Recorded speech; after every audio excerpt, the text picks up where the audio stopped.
I have to answer to either one of my parents. I can do what I want. I can write my own notes out for school. I'm still in school at this point. Okay, going through all this. Still in school. Had to quit. And my dad probably didn't talk to me for about 4 or 5 months. He was upset naturally. We had the wedding, I got married, moved back out to Indiana, was with Brian. Life was grand. Going to school. Me and my mom kind of reconciled a little bit. You know, we were still both pretty hurt, but enough to where, you know, she's my mom. You love your mom, even when she does wrong. Even when she's not so great at times. So I was visiting with her. Time's going on, life's great. Well, all of a sudden my mom got pregnant. Still drinking alcohol, and she's pregnant with my baby brother. Well, lo and behold, at the age of 18, I got pregnant. I was married for 2 years. Doesn't lessen the blow, I still was a young mother that was pregnant. Still in school. So my mom and I were pregnant at the same time. Which is kind of a weird thing.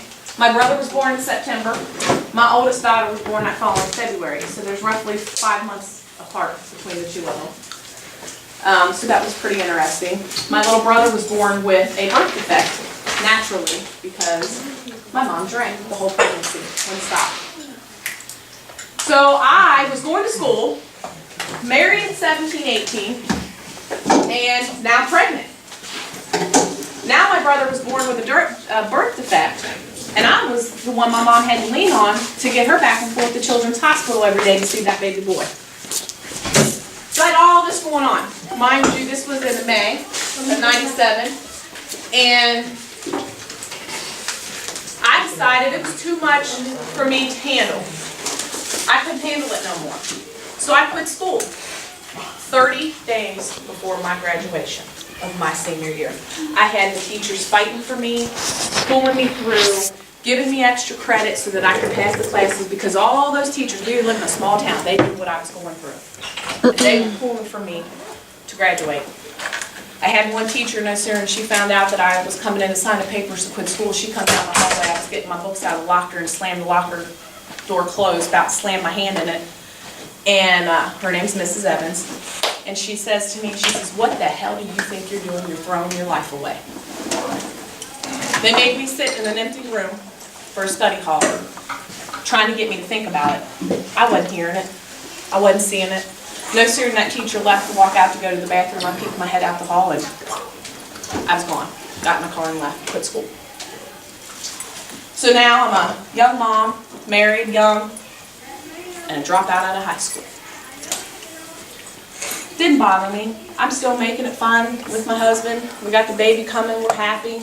Mom's still doing her thing, and you just kind of get numb to that situation and you just deal with it as best as you can, because you know it's not going to change. She doesn't want to listen. She doesn't want to change her life. So I go on and find out my little girl was born, Kelsey, February 10th of '98. And I had found out that my husband cheated on me while I was pregnant with my daughter. I tried for a year, a whole year, to get that out of my mind, try to make it work. I had never been out on my own. The only thing I knew was my husband, and he was my only stability. And I made a conscious decision after a year. I couldn't make it work no more. It was getting volatile between him and I. We were fighting all the time. I couldn't let go that he had cheated on me. And so I decided I was going to be done. I was going to get a divorce. In the meantime, I had gotten my license as a nursing assistant. I did go through and get that. Went through classes, took the test. So I became a nursing assistant. And I was working for a while.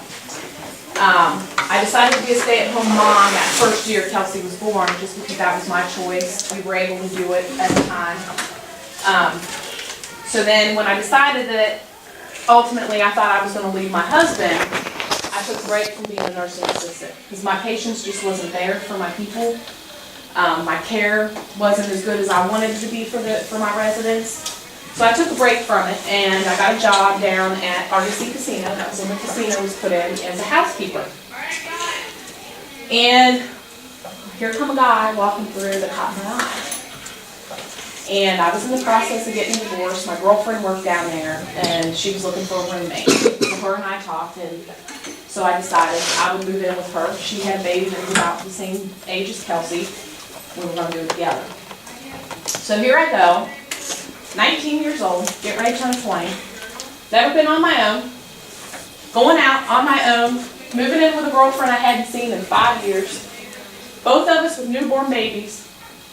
And I was scared stupid. So I didn't know, was I going to make it? I didn't have nobody to fall back on. I didn't have parents to fall back on. They're both alcoholics. At this point, my dad's still in jail, and my mom's still doing her own thing, sitting on welfare, drinking her booze. She gets pregnant again. So I got another brother on the way. Still drinking the alcohol while she's pregnant. He ends up being born with fetal alcohol syndrome. So he obviously is going to grow up and have to have constant supervision. He'll never be able to live on his own. It's going to stunt his growth, developmental-wise, the whole 9 yards. We didn't know that at the time when he was first born. I kind of did because I seen the signs and symptoms that come with fetal alcohol syndrome. My mom totally didn't want to believe it whatsoever. So I'm out on my own. I leave my husband. Everything was kosher with that. We were able to decide on custody. There was no problems with that. Papers were signed. So I met Andy, which is my current husband now. And we have been together for 12 years. We've been married for 6. I met him, and the reason he caught my eye was because he was totally different from any of the other boys I had ever sought out or that had caught my eye. He was clean cut, he was shaven, he was polite, he had manners. And I seen him helping an elderly couple into their hotel room. And he was just so polite with them. Took their luggage in, just his whole demeanor with them. I was like, I think he is a different type of man than what I'm used to. He might have been raised right. He's got a good family behind him. So he and I started talking, and we got along. And I told him my situation, that I had a 1-year-old, that I was in the process of getting divorced, so on and so forth. So we decided to start dating. So we did. Well, it lasted for about 2 years, and then we had an 8 months where we split up. We kind of got back in turning 21 together and hitting the bars and alcohol and all that came back into Laura's life. So we had some rough patches. We'd split up for about 8 months, and then 9/11 happened. We all know what 9/11 is, right, ladies? Yeah. You don't know what 9/11 is, where the Twin Towers came down, where the airplanes? Yes. And that day, for me, opened my eyes to my life. I feel that day was an eye-opener for me. Because here I sat, on my own. I was at my aunt and uncle's house. I was living with them. And I just had this heavy heart. Like, I really, other than my daughter, I really have nothing in my life that's worth meaningful to me. And Andy, when we had split up, he had told me, you will always have a friend in me. If you ever need a friend, you just need to talk to, call me, I'm there. I made that telephone call. And to this day, I'm very grateful that I made that call. He and I was able to work out our situation. We got back together, we started dating. We were back together probably right around a month, and lo and behold, I got pregnant, and here comes my second child, which neither one of us were ready for. The birth control method that we were using pretty much failed us. So that's how she came along. But we're glad she came along because we were both in our life at this point where we felt we were going to fight harder to stay together. We were going to fight harder to make things work because now we had this other child, plus Kelsey, and he had been in her life since she was a year old, a baby. We really needed to make it work. We really needed to find a way. We needed to fight for it. His parents have been great support system. They offered after Lexi was born, they were like, why don't you guys come and move in with us? Get your debt paid off. I have always wanted to be a nurse. I just wasn't able to go to school because of my past. Stopping me, my drugs, my alcohol, the addictions, not having the support group that I needed to do it. And at first when he said that, I'm like, oh no, I had too much pride. I'm like, I ain't moving in with your parents. You got to be crazy. Ain't happening, ain't doing it, we can do this. A couple days went on and the more I thought about it, I thought, you know, we'd be pretty stupid not to take advantage of this situation. Both of us working, not having to pay rent, pay off our bills. I could start school. So I decided, I said, all right, Andy, I think it's a good idea. So we moved into his parents' house. We were there for 3 years. And this was probably about 2003. I was about 22, 23 years old. Life's great. Life is grand. I've changed my life around. I have 2 beautiful daughters. I have a wonderful boyfriend that treats me like gold. I'm getting ready to go into school and start my goal to reach my achievement of being a nurse. So I've been in school, started my prereqs for nursing and everything, and I got a phone call one day. My mother at this point had took off to Florida. She just up and left. I have 3 brothers. I have 2 brothers and a sister, so she got pregnant one more time. And they were taken from her by welfare because she wasn't providing for them. They got put into the system. They all 3 were adopted by a wonderful family. They're doing great now. They live out in Seymour, Indiana. I don't get to see them because the family chose they didn't really want that, and that's fine. And I was okay with that. I just wanted them to be together, so they had each other. And at some point they'll turn 18, and if they want to come find their sissy or I come find them and they want to know about their life and their past, and I'll be there to help them with it. So they were adopted out. So my mom was facing charges with the courts. Child neglect, child abandonment, child endangerment, all which was going to send her into jail. Because she got 3 counts because she had 3 kids. So she got 3 counts of each of those. So she decided to leave down to Florida with some of her friends.